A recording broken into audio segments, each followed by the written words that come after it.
Comes barely a week after he wished fellow musicians in the country the best of World Music Day, which falls on June 21 every year. He said that musicians have a sacred task to create music that uplifts, heals, and inspires hope. Soulja was one of the successful musicians in the country with 20 albums to his realm, and they include Down Babylon, Survivor, Unity, Crime, and Ceasefire.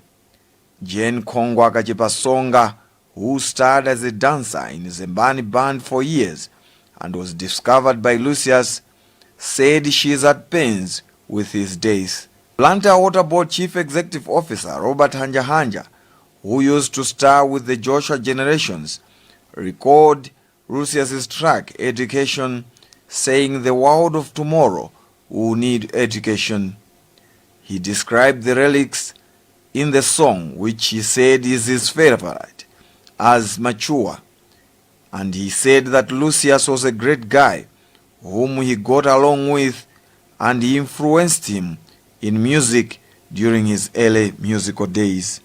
Mr. Malawi chairperson Gordon Matonga described Lucius as the best musical talent the country has ever produced. His brother Sapo, who introduced him to music, said Lucius was an advisor and that through his music he tackled several issues in society.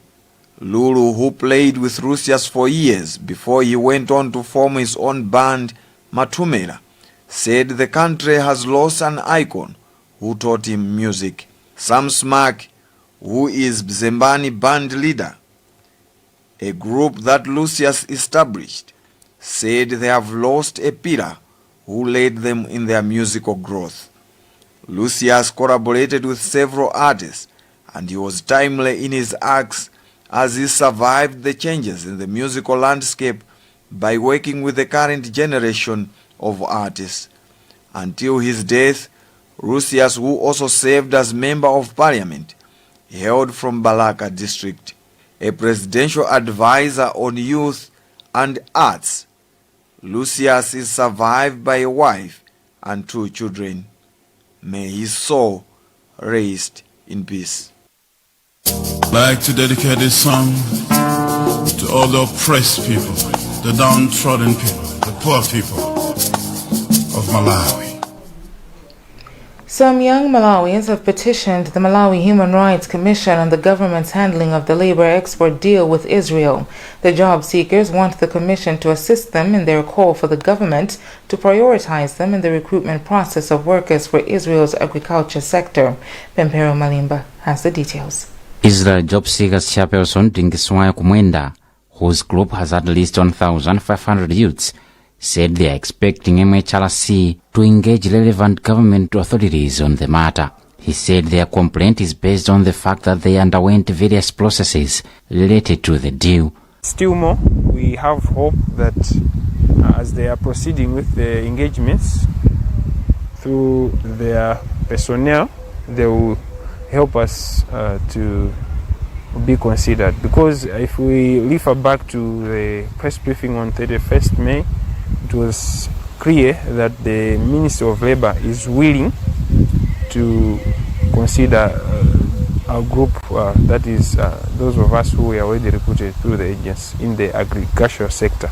MHRC has told the youth in a letter signed by Complaints Intake Officer Finance Carole Kestia that the Commission was working on the complaint and that the youth would be updated on any development. The Ministry of Labour's Principal Secretary Chikondano Musa said in a press statement the government will not prioritize any candidate in the deal as they want to stick to set criteria. Musa said prioritizing any candidate may jeopardize the continuation of the agreement that Israel and the Malawi government signed. Malawi is expected to export labor to Israel under a government agreement which the Malawi government signed with Israel earlier this year.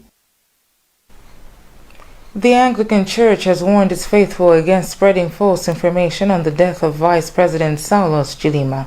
Bishop for the Diocese of Southern Malawi, Right Reverend Alinafe Kalemba, made the call during an ordination event in Blantyre on Saturday. Thomas Kacheri has the details. Bishop Kalimba said people should patiently wait for the results of the Commission of Inquiry, which the government and other independent institutions will come up with, but should avoid making unnecessary remarks. Kalimba also urged the people to seek early medical help before they become chronically ill. Death happened. How it happened, what we know is through the accident. If we have other questions, then the government has put in place a commission of inquiry to find out the real cause of what happened to the plane and all that. But when you look at the social media, there are a lot of stories which are being circulating. So I was calling upon the masses in the church that we need to keep calm and we need to wait for the report from the Commission of Inquiry. Because if you ask me, for example, I'm not part of the Commission of Inquiry and I don't have the expertise to know what happened. So we better wait. After the ordination, Isaac Mbewe and Limbani Patrick became Reverend Deacon and Reverend Father respectively. While accepting the task, Reverend Father Limbani Patrick said he will use the position to educate the youths about good morals and the love of God. I'm so happy because it's a long journey. And the whole process is so tough. We thank God He has been faithful throughout the journey.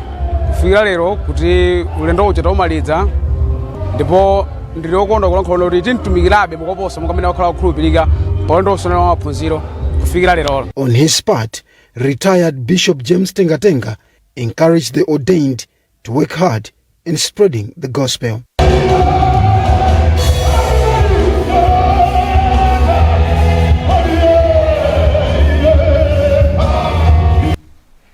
Northern Region Water Board has called on communities to assist in protecting its catchment areas, which are under threat in Chitipa, Rumpi, and Nkatabe. Chief Executive Officer Francis Muntali says the areas are experiencing siltation, making water management and treatment difficult. Feston Malegezo reports. Muntali said this when communities living in the Northern Region Water Board catchment area in Mzimba district visited counterparts in Nkatabe and Chitipa for PA learning on climate and smart agriculture and environmental conservation. He said the threats to the catchment areas have come about due to, among others, man-made problems such as environmental and agriculture practices, creating a lot of soil erosion. Owing to this, Muntali said they have embarked on a project called Technical Assistance for Catchment-Based Climate Resilient Water Security Project in northern Malawi, being financed by African Development Bank. We are facing a lot of challenges in our catchment areas of particularly in Nkatabe, Rumpi, and Kalenge and Chitipa, where we are experiencing a lot of siltation at our interpoints. And this is making our water management and treatment very difficult. And when we assessed, we realized that farming communities in these catchment areas not following best practices in terms of environmental management as well as farming practices. One of the farmers, Lidness Msukwa from Chalangweni village in traditional authority Mwini Msuku, said they have knowledge on proper soil and water conservation techniques such as marker ridges, which they constructed across the slopes. On his part, T.A. Mwini Msuku said they have established bylaws to sustain the gains. I, as the chief of the area within the Kalenge River, I have stressed to say that everyone must follow those norms, and anyone who cannot do that, we have also given them now an encouragement so that at least everyone must follow. And I think they will do so. Meanwhile, Nkatabe District Land Resource Conservation Officer Davison J. Kaonga said the project has enhanced institutional coordination and information management, which is a sustainable way of maintaining the project. The biggest challenge is land degradation, where the land is being degraded, soil fertility is lost. As a result, there is poor yield. So that's why we came up with these interventions, to alleviate the problems of the food security. The pilot project was targeting approximately 25,000 people in the 3 districts. You're watching the news on Times TV. We'll be back with more after this break.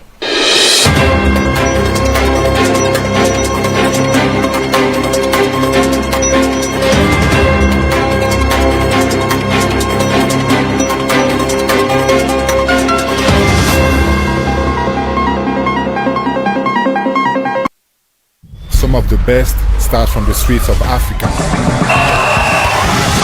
This is not just a game.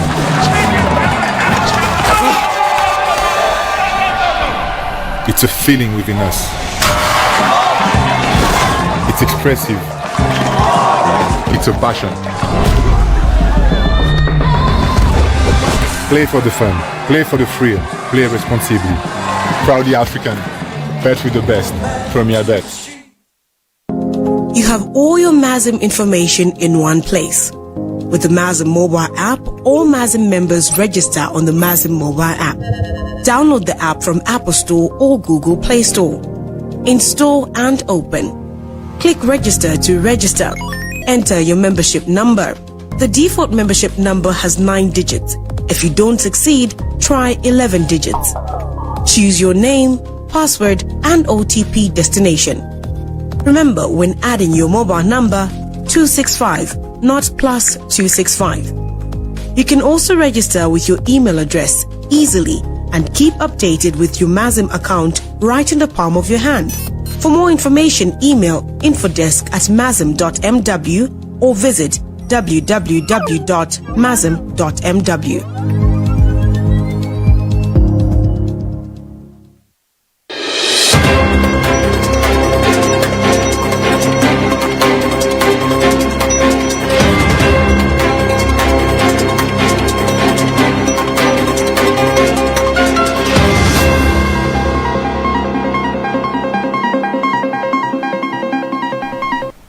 Welcome back. Still in the news, Parliamentary Committee on Natural Resources and Climate Change is scheduled to meet ESCOM officials on some alleged inefficiencies at the company. Chairperson Wirani Chilenga was commenting on the progress of the token identifier project ESCOM announced in June last year. Pimpero Malimba explains. In June last year, ESCOM launched the token identifier project to upgrade 537,000 prepaid meters as one way of complying with international requirements for transfer of electricity prepayment tokens, which seek new software by November 24 this year. The project was earmarked to be completed in June this year, but so far, ESCOM has managed to upgrade at least 371,000 prepaid meters across the country. ESCOM Chief Public Relations Officer Kite Chingota attributed failure to meet the target to challenges ranging from bent transformers, unavailability of customers despite repeated visits, to 40 meters pending replacement. She said they have since extended the project period to accommodate more customers. Commenting on the development, Parliamentary Committee on Natural Resources and Climate Change Chairperson Wirani Chilenga said they will meet ESCOM over similar issues, including the Malawi Electricity Access Project. We will need to get from them progress on how far they have gone with the implementation, whether they have used up all the materials, whether they have used up all the money. Because even for new customers, some are still struggling because they don't have prepaid meters.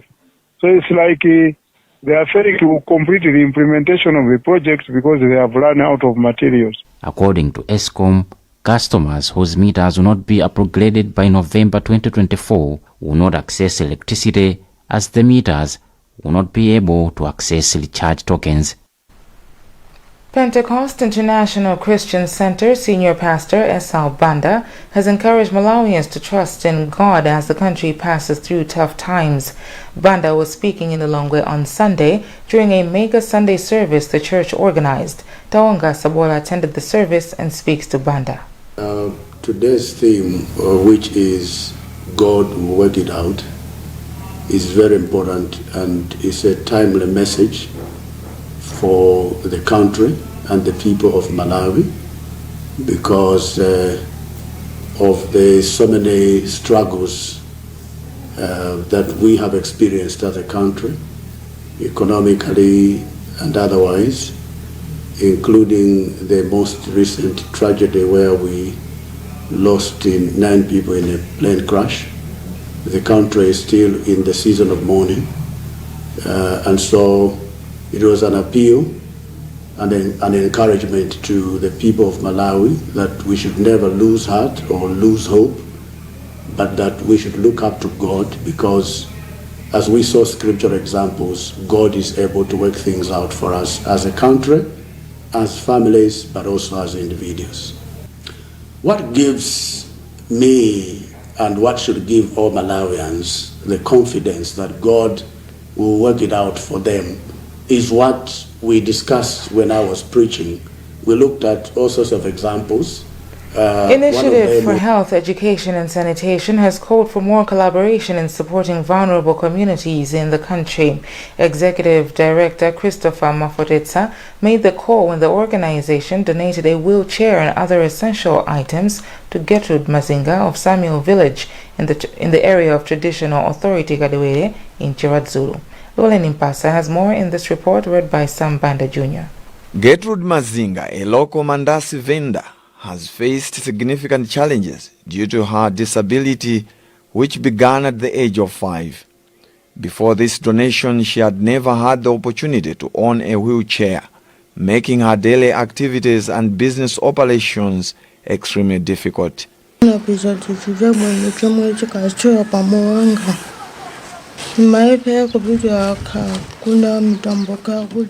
She said she has been struggling to live and make ends meet due to her disability and lack of a wheelchair. Mazinga's mother, Joyce Naula, detailed the difficulties her daughter has faced in performing everyday tasks due to her limited mobility.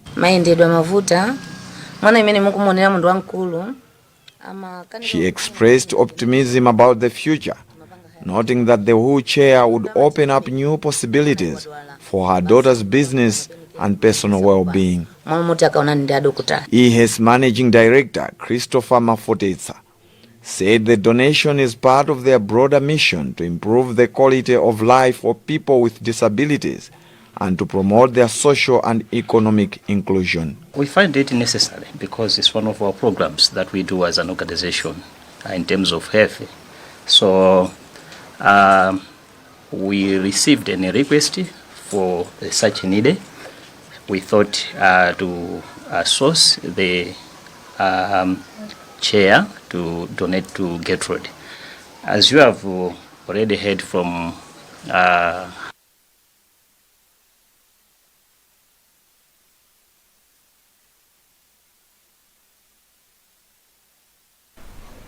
Blantyre Synod General Secretary Reverend Anderson Juma has called for humility among ministers in the CCAP.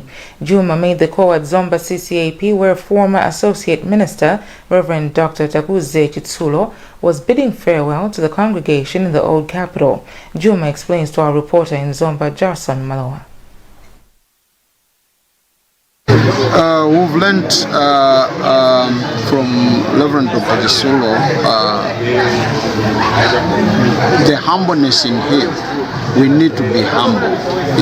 It hasn't been so easy for him to serve under 3 different ministers, but because he has been so humble, he managed to handle all the situations, and we all are supposed to be humble for us to progress through in our ministry. He should continue to be humble as he has always been, and we wish him all the best.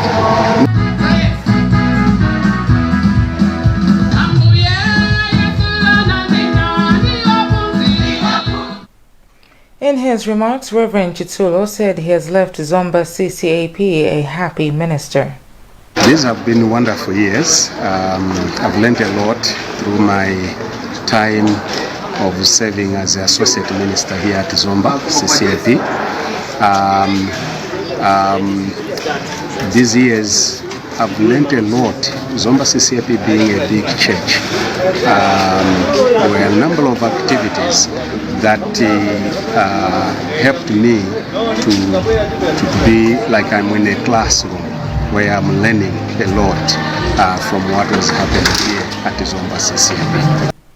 Now in international news, U.S. President Joe Biden addressed concerns Friday about what was roundly viewed as a poor debate performance the night before. Some supporters are now calling for him to drop out of the presidential race, but Analysts say the incumbent is still on track to secure his party's nomination. VOA's Veronica Balderas Iglesias reports. Joe Biden! A day after debating his Republican presidential challenger, Donald Trump, U.S. President Joe Biden hit the campaign trail in Raleigh, North Carolina. He was energized when addressing concerns about his age and debate performance. I don't speak as smoothly as I used to. I don't debate as well as I used to. And I know how to do this job. I know how to get things done. And I know, like millions of Americans know, when you get knocked down, you get back up. On the debate stage, however, Biden's halting and at times incoherent speech was prominent. The most salient detail of the evening was Biden's tone of voice, which was faltering and not strong. It was his ability to sort of come up with easy to follow, coherent answers to questions, and he did that half the time, but half the time he didn't. And in a number of cases, he lost his train of thought. The 81-year-old Democratic candidate said he had a sore throat, but concerns about the president's age intensified after the debate. Republican Senator Marco Rubio questioned Biden's capacity to lead. You have to ask yourself, who's actually making decisions on a daily basis in the White House? Because I don't think the person we saw tonight could be involved in the details of governing at this point. Prominent Democratic voices took to social media to vent their frustrations. Maria Shriver wrote on X, "There's panic in the Democratic Party." The editorial board of the New York Times wrote that to serve his country, President Biden should leave the race. Unless the president leaves the race voluntarily, he is still on track to clinch his party's nomination at the Democratic National Convention in August. But if Biden were to call it quits, among those suggested to replace him is California's Governor Gavin Newsom. His praise for the president, however, didn't waver after Thursday's debate. This is not about, style. This is about delivering results for the American people. And tonight, I think Joe Biden not only asserted himself, he reminded people of his accomplishments and his vision for the future. Biden could make a comeback, analysts say. Usually incumbents in the first round of debates don't do that well because they're not used to talking to rallies, whereas Trump was used to talking to rallies. We have to wait and see if Biden can rally, then Biden will come back fighting. And hopefully in another debate in September, he will do better. But by then, it will be too late for the Democrats to select a new candidate. The next presidential debate is scheduled for September 10th and will be hosted by ABC News. Veronica Balderas Iglesias, VOA News, Washington. Well, that's the news for now, but before we go, the headlines again. It's another dark moment for Malawi as legendary musician Lucius Banda dies. Some young Malawians petitioned Malawi Human Rights Commission on the labor export deal with Israel. And in other news, Anglican Church advises its faithful against spreading false information on the death of Vice President Saulos Chilima. You can get more on these and other stories by visiting www.times.mw, liking and following our Facebook page Times 360 Malawi, X at Times 360 Malawi, and by subscribing to 1895 by dialing star 1895 hash. I'm Tabby Kamangala Munifumbo. Goodbye.